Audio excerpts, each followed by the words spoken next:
En RDC, le gouvernement congolais fait le point sur l'avancement des zones économiques spéciales. Réunis mardi 30 décembre 2025 à Maluku, sous la présidence de la première ministre et chef du gouvernement, Judith Suminwa Tuluka. En face d'elle, le membre du comité de pilotage des zones économiques spéciales ont procédé à un examen approfondi de l'état d'avancement des dispositifs stratégiques au cœur de la politique d'industrialisation en République démocratique du Congo. Cette deuxième réunion intervient dans un contexte où les autorités cherchent à transformer l'ambition industrielle affichée en résultats tangibles sur le terrain. Les travaux ont porté sur l'évolution des zones économiques spéciales de Maluku, de Kin-Malebo, de Kishwishi, de Moussampo, de Kin-Sévéré ainsi que de Moussienene, considérés comme les principaux pôles appelés à structurer le nouveau paysage industriel du pays. Selon les conclusions présentées, plusieurs de ces zones enregistrent désormais la présence effective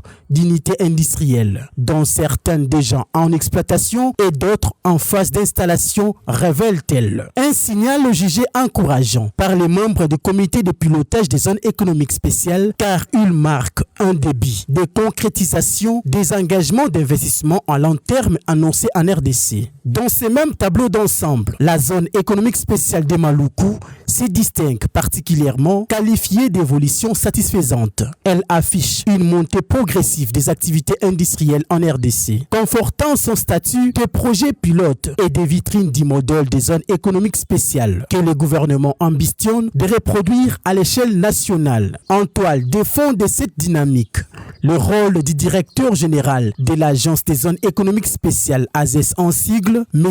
Ogi Bolanda Menga, apparaît de plus en plus central dans la conduite opérationnelle du dispositif.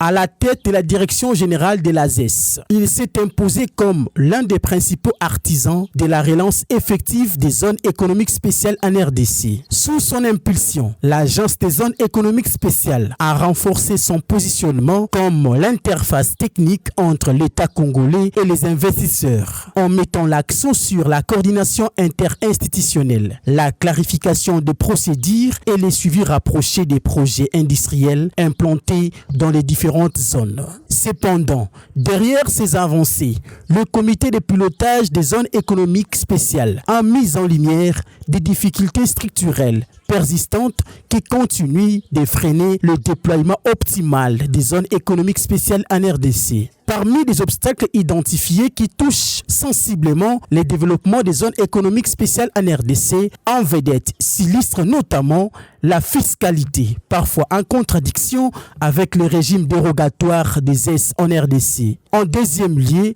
un accès insuffisant à l'énergie. En troisième position, des problèmes fonciers récurrents qui dérangent le déploiement des zones économiques. Et les déficits en infrastructures de base sont là des contraintes liées à l'emploi du personnel expatrié, ainsi que les difficultés de financement clarifient les rapports de cette réunion. Face à ces constats, la première ministre chef du gouvernement, Judith Suminwa Tuluka, a appelé le ministre sectoriel et les services publics concernés à respecter scrupuleusement les spécificités du régime de zone économique spéciale.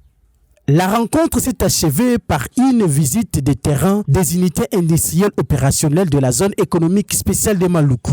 Le membre du comité de pilotage ainsi que la première ministre Judith Suminwa Tuluka ont visité en premier lieu Varum Berverage, l'usine qui produit le Pepsi, l'usine de saphir céramique spécialisée dans la production des carreaux et des faïences, ainsi que l'usine de Refriango active dans la fabrication de boissons gazeuses en canettes et de jus conditionnés.